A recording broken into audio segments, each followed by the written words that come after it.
get by. It resides between my eyes. Walked through the fire, came out better on the other side. See, life's like a beach if you find the sand. And right now, I feel like 100 grand. You are listening to Inspired Insider with your host, Dr. Jeremy Wise. Dr. Jeremy Wise here, founder of InspiredInsider.com, where I talk with inspirational entrepreneurs and leaders. Today, I'm here with Jeff Hastedt of Brkthru. And before I formally introduce you, Jeff, I always like to point out other episodes people should check out of the podcast. And a couple, since this is kind of the part of the agency series, I had Jason Swank, who I had on. He built his company up to over 8 figures and sold it. And then they're acquiring companies. So he talks about how he evaluates them.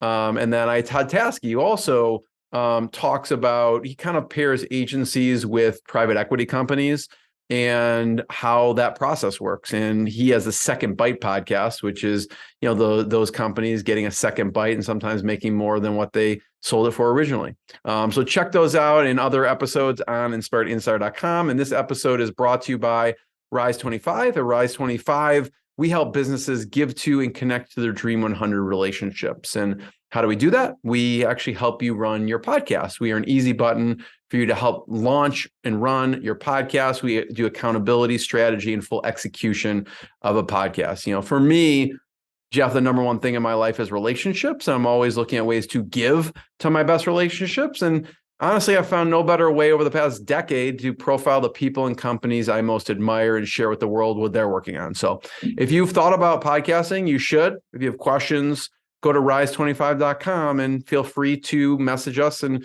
happy to answer any questions. So I'm excited. We have Jeff Hastedt today. He's the managing director and co-founder.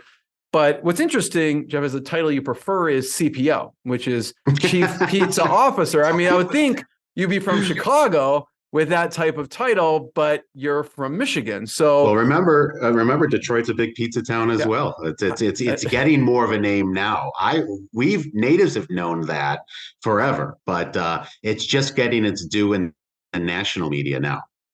There you go. So who knew? I guess we're a little bit more egocentric in Chicago. We think we're the only pizza place, but all pizza's good. I don't discriminate. Love Chicago pizza as well. From the shout out to Chief Lou Pizza Monati's. Officer, of course you're going to say that. Yes, all pizza is good.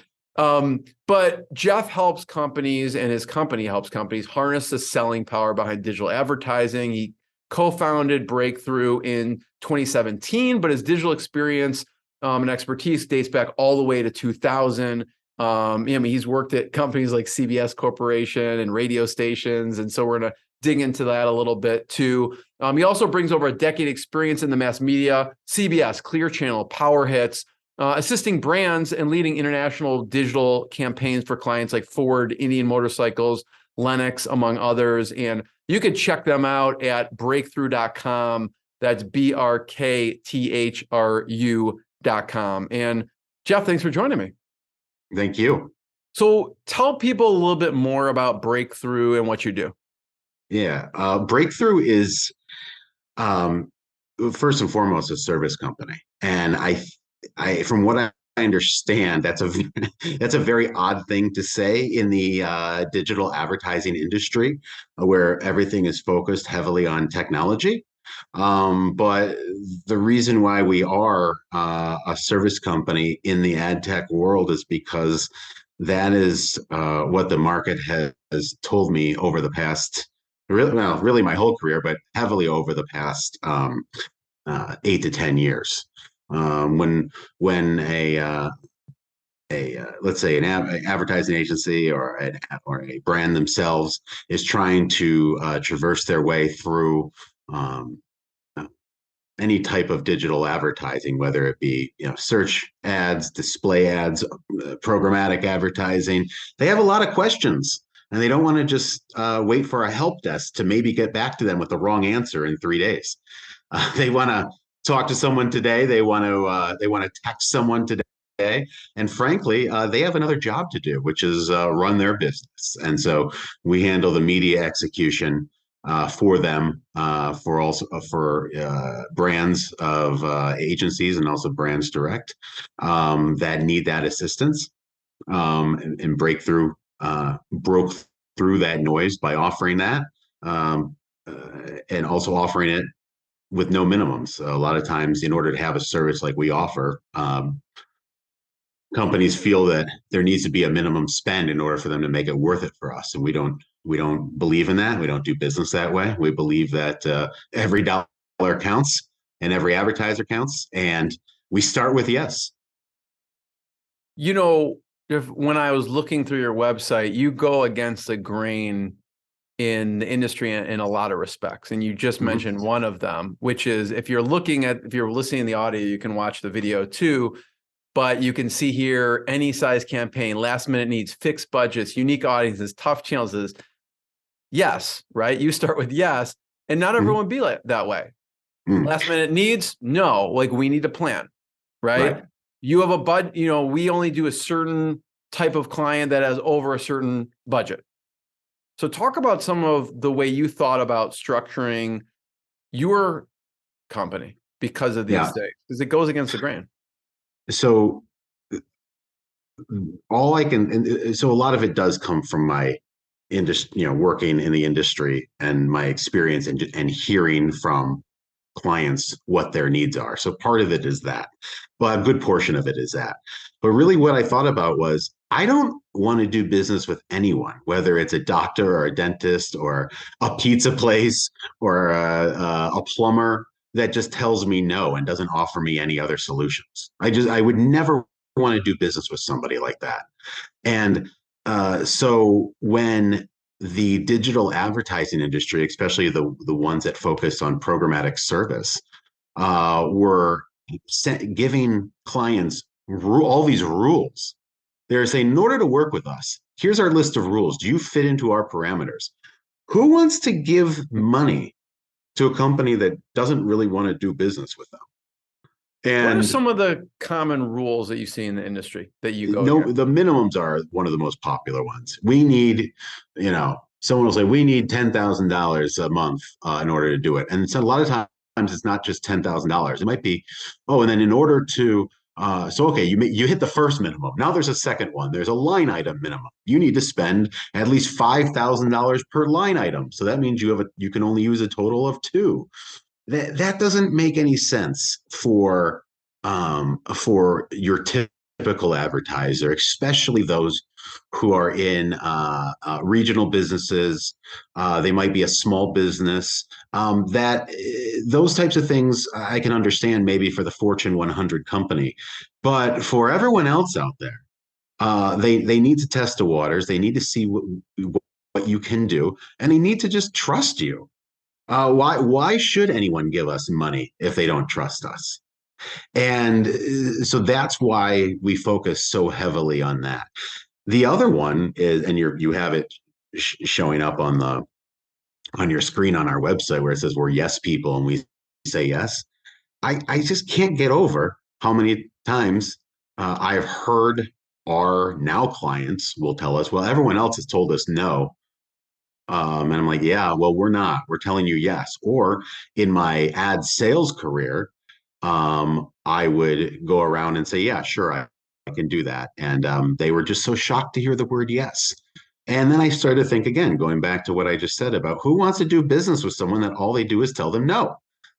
you just don't.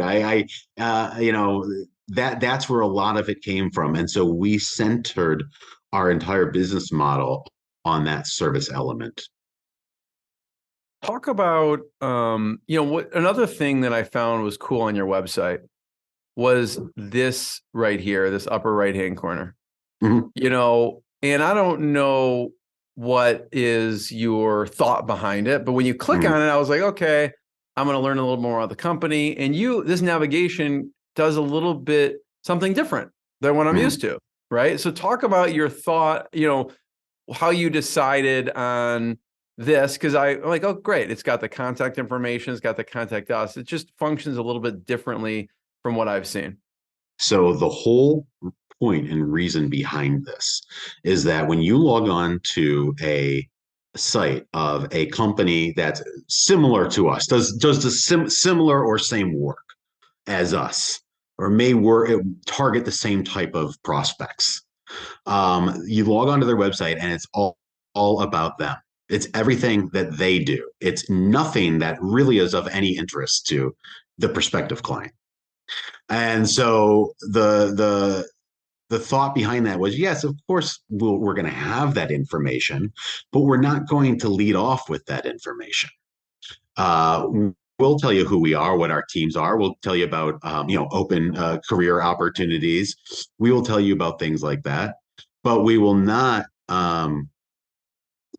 just sit there and only focus on that. And the other thing that you don't see is tons of tech jargon of acronyms and run-on sentences of things that just word salad that don't make any sense, but somebody thought that they sounded smart putting it on the website, and that nauseates us. So we also decided not to do that.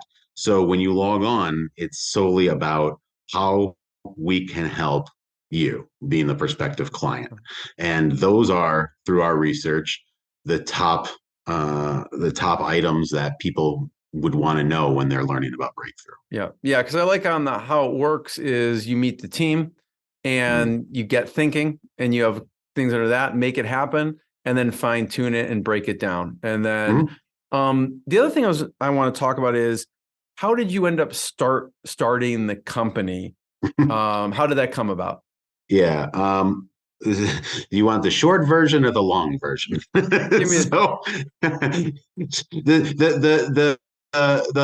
Well, I'm going to combine. The saying I have, Jeff, is there's no such thing as long copy, just boring copy. So if it's a good story, it can be as long as you want. So, well, here's the thing. So Andrew and I, my good friend, also co-founder of Brkthru, he and I were colleagues at a previous organization, and we always shared a love for starting a business. I had attempted to start other businesses before. It didn't really pan out the way I wanted it to. Like what? So I first got in. I was always in media and advertising, but got into digital advertising in 2009, working for Powerhitz. And that's where I actually learned what a 300 by 250 ad size was. I mean, some of the very basic things about digital. And so shortly thereafter, after I left, I wanted to kind of create, ironically enough, what really happens nowadays in DSP form, which is create some type of automated ad network. That was the thought at the time, before, I think all these other words came about for our industry.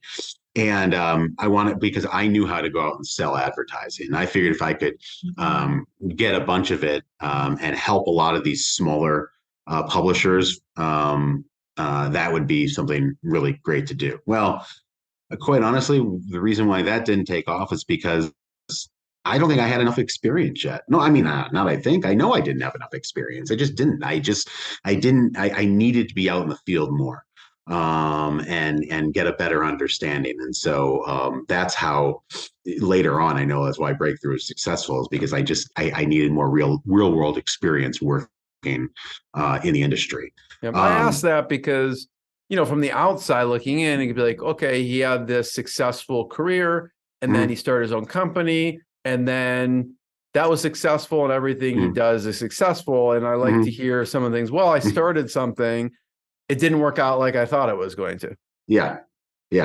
And that's correct. I mean, that is. So were you doing that when you started that up, were you doing like moonlighting while you were working how were you balancing that? If you remember, in 2009, it was a very bad time for the economy. So that's when I was laid off from Clear Channel, and I took my severance money and used it just to live while I tried starting this startup. And then about 6 months after that, yes, I didn't.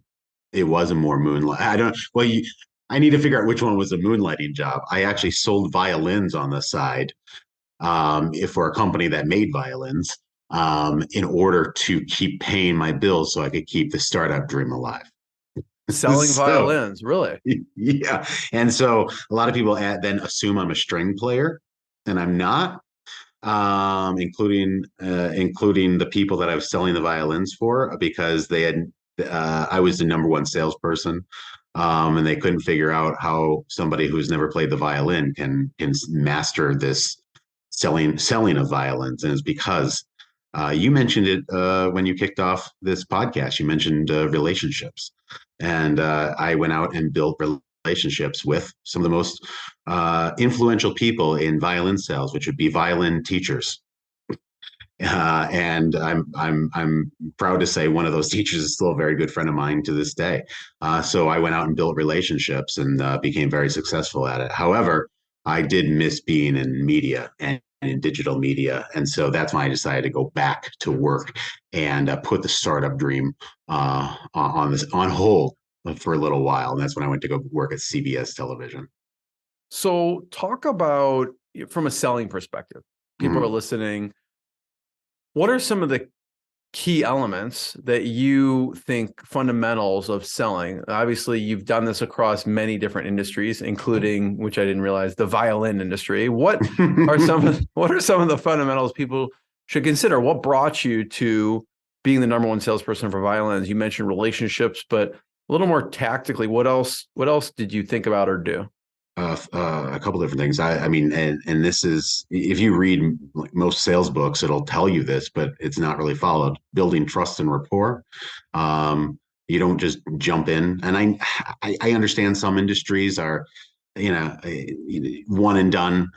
Maybe like a gutter salesman, and I've had people, briefcase dump and just pitch in my lap right away. But even for short-term sales, you still got to build some type of rapport.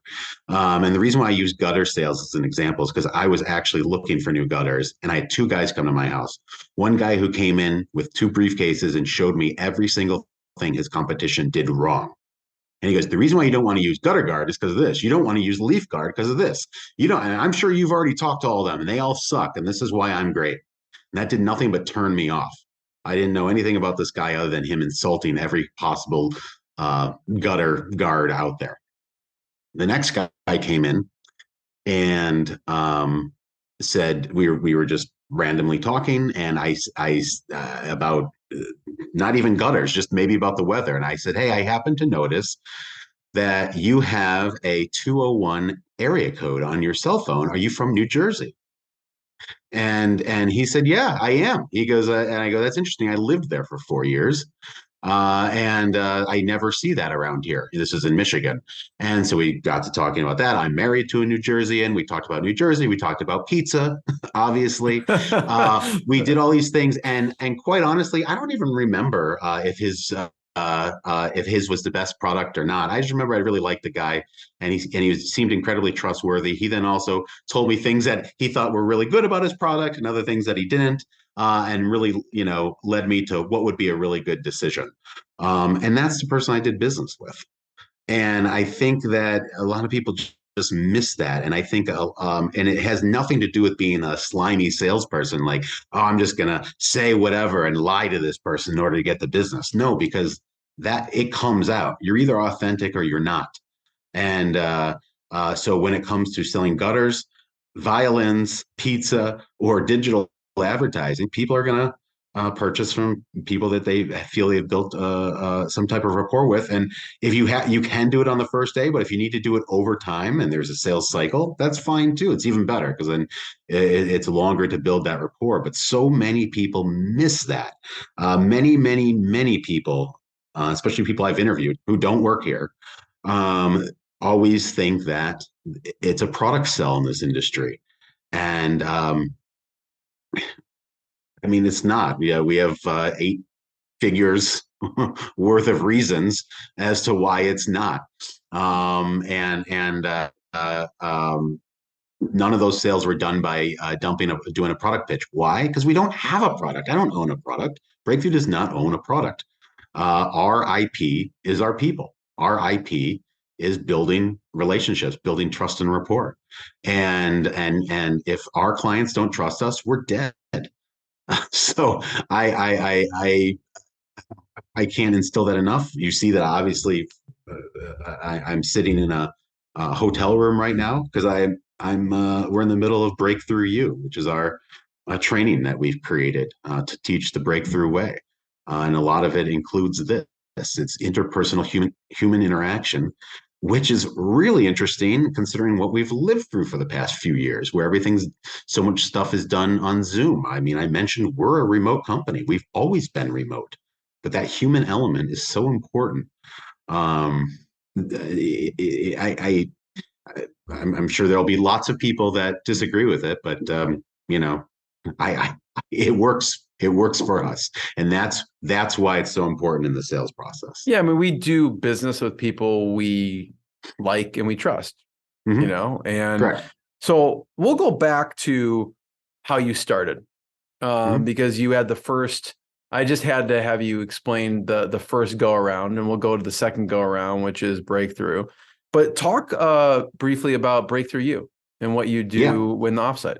Yeah, for sure. So Brkthru U is our is always it's ironically enough, it has been used as um, a term that I from the beginning, because I always thought, all right, well, when we were brand new, it was just Andrew and I, and then we brought on an account manager, and we would be on every email, talking to anybody, whether it was a vendor, a technology provider, a client. We were on every email, and I remember thinking, as we grow, when we added a fourth person and a fifth person, we're going to have some type of glossary or training, or we need to do Brkthru U.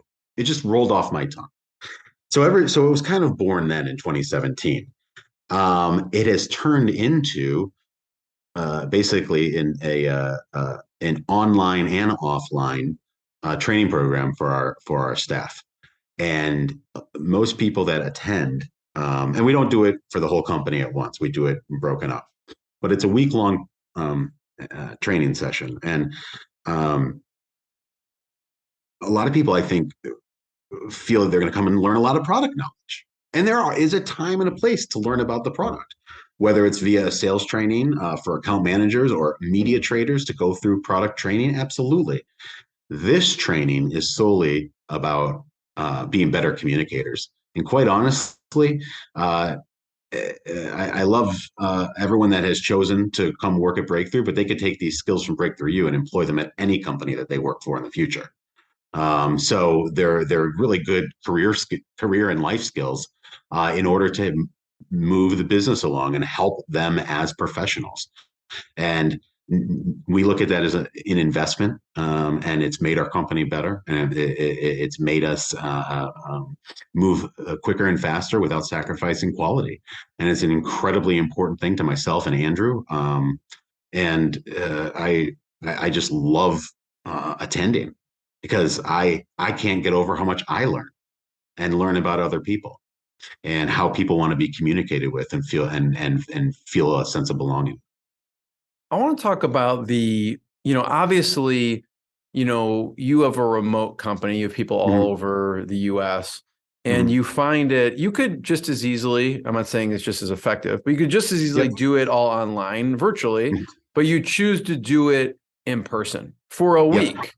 Correct. Why that decision to do it in person? It's human nature. I feel and you're talking to somebody who has ADD. So I'm going to throw myself in this category. There's other distractions at home or wherever you're sitting. There's the phone, there's life, there's your kids, your husband or wife, that could cause an interruption, dogs barking, whatever. The same thing that we already deal with in everyday life. This is the activities also plan. So that's one main reason, is from a distraction standpoint. Number two is, I can tell you that the relationships that we have built online, via Zoom and whatnot, are enhanced when all those people meet in person. And there are group activities and whatnot that could absolutely be done on Zoom, but would not be as successful, and they would not have as much impact than if they were in person. And then following up with that, I don't want you to just shut your day off at 5 o'clock or 5:30 or whenever we happen to end for the day. I want you to go out and have dinner with your colleagues and talk about whatever you want. Talk about the Super Bowl, talk about stocks, talk about whatever you want to talk about. You can talk about Kim Kardashian. I don't care, but it's really important to have that time with your colleagues as well. And time and time again, and that's just Breakthrough You. And we have 2 all company offsites per year. In addition to that, and time and time again, when we send that employee survey out, the number one thing that comes back about what they enjoyed the most was hanging out and spending time with their colleagues and getting to know them better in a non-work setting. And that doesn't happen over Zoom. It just doesn't. And I knew that during the pandemic because I've been a remote employee since 2006, with a short stint there when I was working at CBS in 2011 to 2013.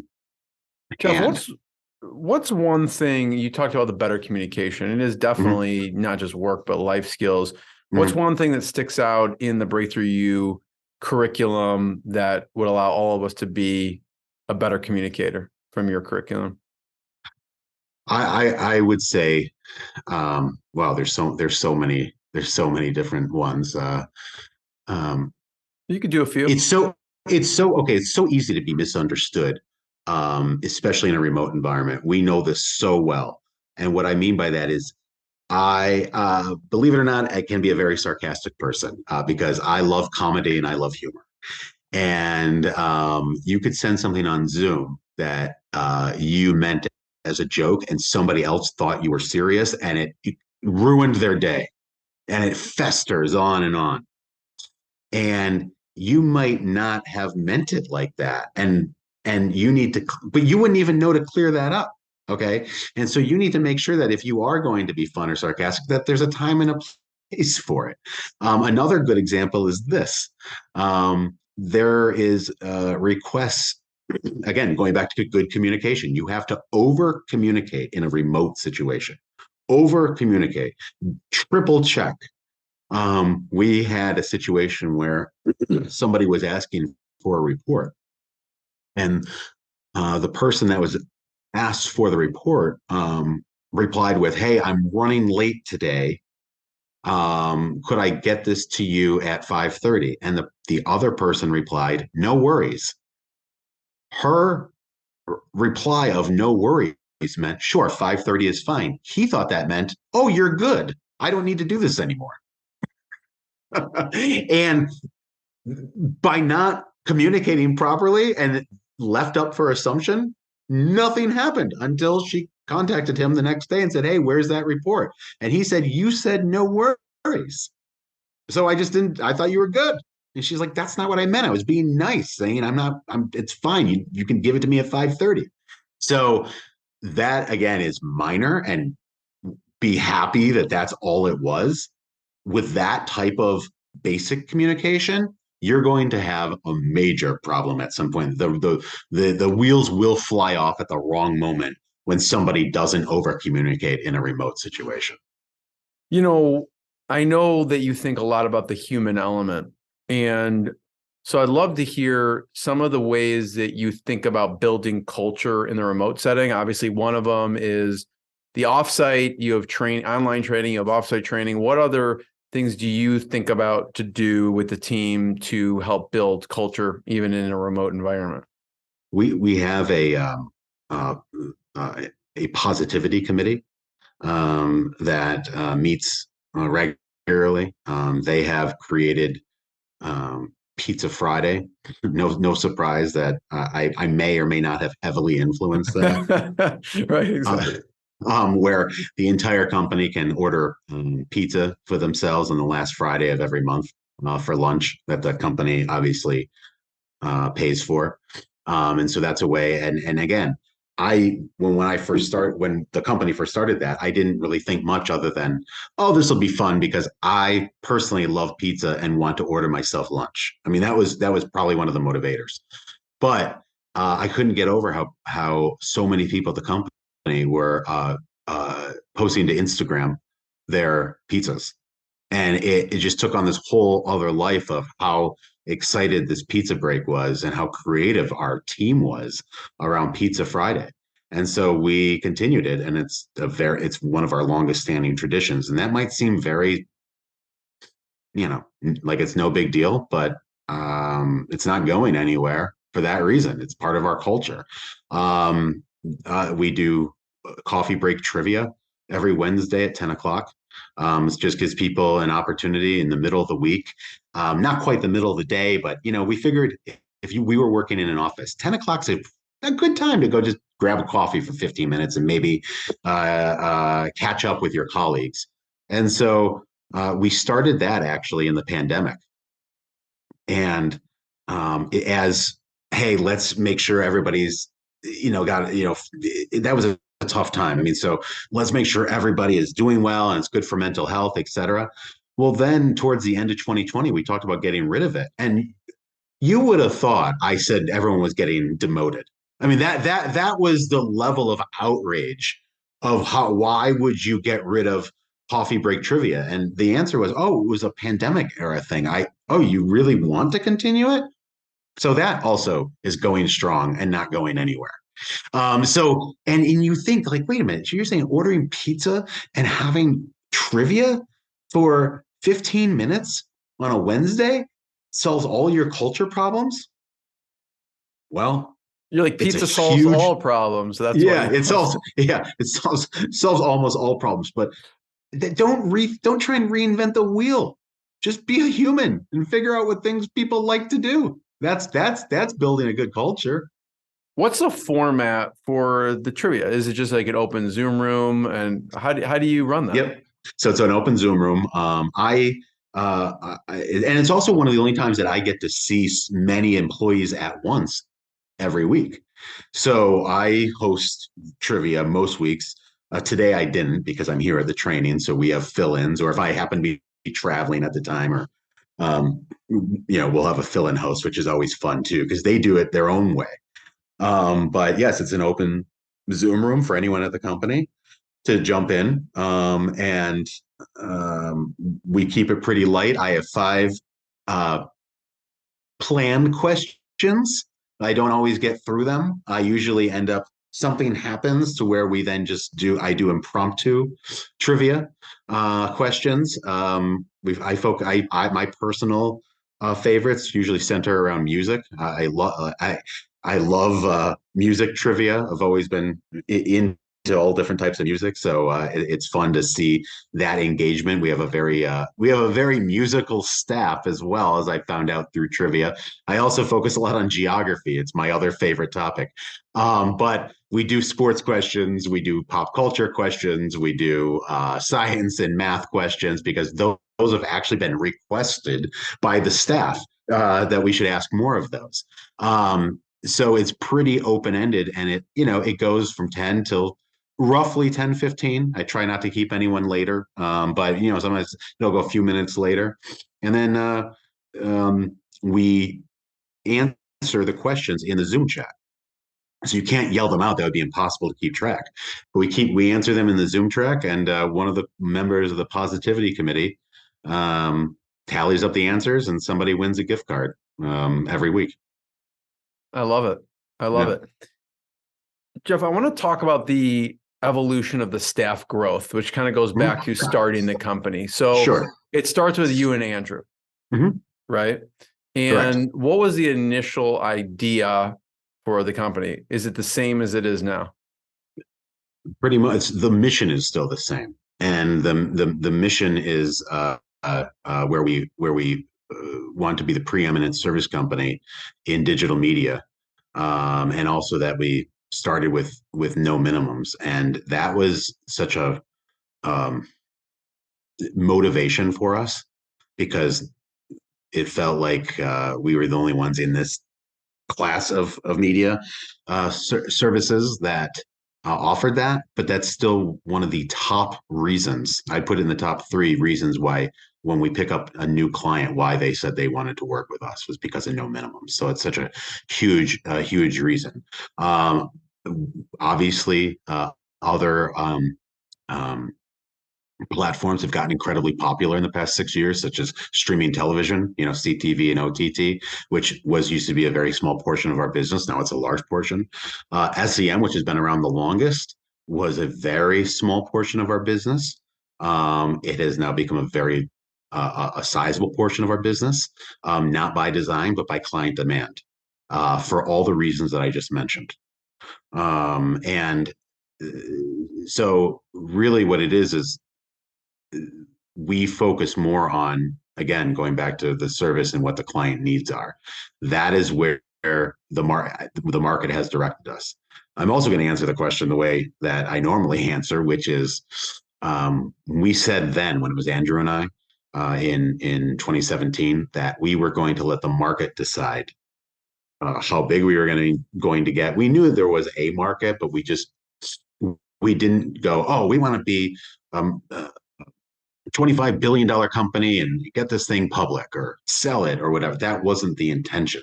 The intention was done because the clients we were working with were getting so many no's, and we were hearing that from so many different places we were prospecting, that I did not want to be part of the no club. I wanted to be part of the yes club. And the only way to be part of the yes club was to create a company ourselves. And so we knew that was the direction we would go, and we would let the market tell us where that is. Well, I can tell you 6 years later, we still haven't scratched the surface, and that is even being eight figures and growing. And same with if you told me then that it would be me, him, and 5 other people that ended up working here in 6 years, that's what you would have. I would have been perfectly fine with that. Well, at 165 employees, I am not surprised, but that is, I would have thought that type of growth would have taken longer to get to. But I have to say that that's not just because of what Andrew and I have done. We assembled an amazing early team, an amazing early management team of incredibly smart people who also were willing to take that risk working with a startup and grow with us. And that is who we have the vision, Andrew and I do, but our management team is amazing at executing that vision and understanding the Brkthru way. And what size, Jeff, are you thinking we need to have a management team? So Jonathan Mellinger is my chief operating officer, and in early 2019, and I've known him, and he was working at a different startup at the time, and was then looking around, and we had a conversation. He was just like, "Hey, I'm going to be back out in the market and looking at the right opportunity." And I can tell you right then that I couldn't afford a chief operating officer, and I really didn't know how that was going to work. So that was not even 2 years into. That was a year and a half into the existence of the company. This was winter 20. You were like, he's talented. The time he's available, I'm just going to make the plunge. Correct. That's absolutely correct. And I think for whatever reason right now, for those that are watching on video, I am apparently, it looks like I'm having a seizure, but I'm not. There is a way to stop this. I'm just going to do that and then watch this. It's like magic. Perfect. Boom. As you can see, you must be a technology guy. Yeah, that's where I limit myself. So I might have to keep doing it, but we'll just it's probably hotel Wi-Fi. I think it's probably it absolutely. I absolutely am blaming it on hotel Wi-Fi. So anyway, I was talking to Jonathan for exactly what you said. This guy's, I've always had so much respect for him. I think he's brilliant. Let's see. There's no way he will take this job because he's being offered jobs at 4 times what I could afford to pay him. And I called him and told him, and I said, I would love if you could make something happen with us. I'd love to have you on my team. However, this is probably the most I can come up with to pay you. He goes, that works for me. I'm in. And I go, you've got to be absolutely kidding me. And he goes, no, I want to work with a startup. I don't want to go work at a large agency or a large company. He already was a successful startup founder and I had a very successful exit as well. And he goes, no, let's do this. And so it started then. And that's when we did start looking at then. I was the de facto sales leader. Andrew was the de facto media leader, just by being the co-founders. So now we finally had somebody who was going to help us head up operations and really head up everything. So I would say that in our third official year of business, but really our second year, was when we started thinking about management. And it continued from there into 2020, putting that's when we started putting people with VP titles in media, client services, sales, and then growing from there. So that's an interesting question, because I always think about how exactly did that happen, but it was more about we had some really key people at the right time that are not even the right time sometimes. I mean, you see the opportunity. True. You seized the opportunity when it came about, and maybe it wasn't the perfect time, but you shot your shot, like you didn't be like, well, he's not going to say yes, I'm going to forget about it. You actually just said, I'll go for it. If he says no, he says no, And it is what it is. And so I love that. I'm like, we're very lucky in that regard that we have some amazing leaders. Jeff, I want to highlight and talk about a little bit more about what you do as a company. And there was an advertising agency in Virginia. Mm-hmm. And what did you do with them? So this goes to everything that is about why Brkthru exists. In last year on Thanksgiving, actually it was the day before Thanksgiving, one of our client agencies was trying to put together a Black Friday campaign, and it was going late into Wednesday. And the day before Thanksgiving, most people are, if they're not off, they're working until maybe noon. Okay, so we're talking at this point, this is after 5 o'clock, and everyone's putting in their all, and we're just waiting. Well, it came to the point where one of the people at the agency called us and said, "Hey, my team took off for Thanksgiving. It's just me. So I'm just going to have to go back to the client and tell them it's not going to happen until maybe Monday or whatever." And we go, "Well, what do you need? What do you need?" And part of it was creative. Part of it was putting the right plan together. Part of it was strategy. There was a little bit of everything. And our team, without being asked or told by anyone, just took it upon themselves to go ahead and work on this. They then stopped for the evening and continued on Thanksgiving morning. And one of the reasons that was given to me was, well, not much really goes on Thanksgiving morning. I mean, you could be watching the Thanksgiving Day parade, but it's not like it was turkey time. It wasn't during football, so it was fine. Now, I found this out by getting a text at about 4 o'clock on that Thursday afternoon on Thanksgiving, going, "Hey, this is what happened. These are the people that were involved, and they got it done. We have that campaign ready to launch at midnight tonight for Black Friday."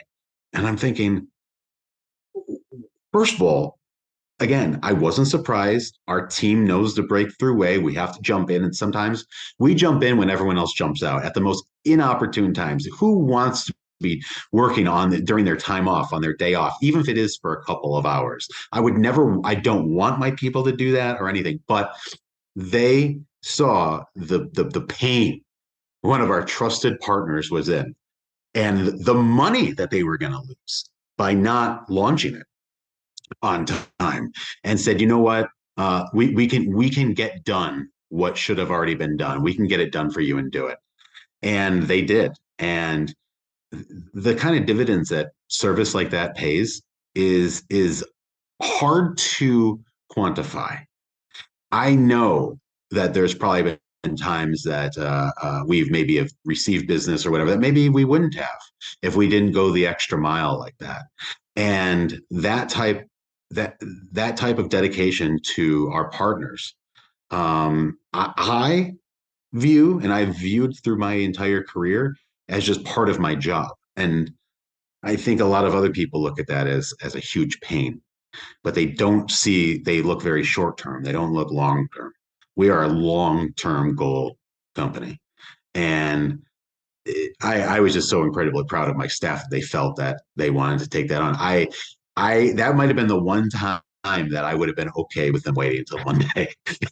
But they didn't. They didn't feel okay about it. They were like, no, I it was festering in my head and I wasn't doing anything. So I wanted to take care of it. I'm thinking, all right. And that's part of our culture too. And there was another agency in Michigan that you helped. A similar story. This is somebody who was left high and dry by a previous partner because they just decided that they weren't spending enough money with them anymore. And they basically said, unless you spend, it was something outrageous, I don't know, $100,000 per month with us moving forward, you're done. We're cutting you off. And we had chatted with this firm before, and they were very happy with whoever they were working with. And out of the blue, they called us and said, I'm in a huge emergency. And I don't know if we were their first call or not, but the issue was my campaign is being turned off because I'm no longer a valued customer of this other firm. And can you somehow take over? And you can probably imagine that wasn't just some random Tuesday afternoon. That was on New Year's Eve. And because it was, if you're not going to continue, it's basically an end of year thing. And can you somehow continue this? And again, it was one of those things where it's like, of course we can. We're going to figure this out. And I'm hearing about this after the fact too, about, well, it's okay. We can do this after the holiday. It was that other firm that left them high and dry. We can absolutely take over and take this business. But no, they were fine. The team was fired up and wanted to be a hero. And I think that's awesome. And they were incredibly appreciative. Not that we just got it up, but that we wanted to work with them. That's what I thought. That's what was most striking to me. They were like, wow, thank you so much for accepting our business. And I'm thinking, what the hell is going on out there? Why is this person thanking me for taking their business? It's supposed to be the other way around. And there's a lot more stories out there like that. And I intend to uncover them all because it's pretty wild. Jeff, I know you got to get back to your offsite, so I appreciate your time. I want to encourage everyone to check out Brkthru.com, Brkthru.com to learn more. And Jeff, I want to be the first one to thank you. Thanks so much. What I got, you can't buy. It resides between my eyes. Walked through the fire, came out better on the other side. See, life's like a beach if you find the sand. And right now, I'm feeling like $100 grand.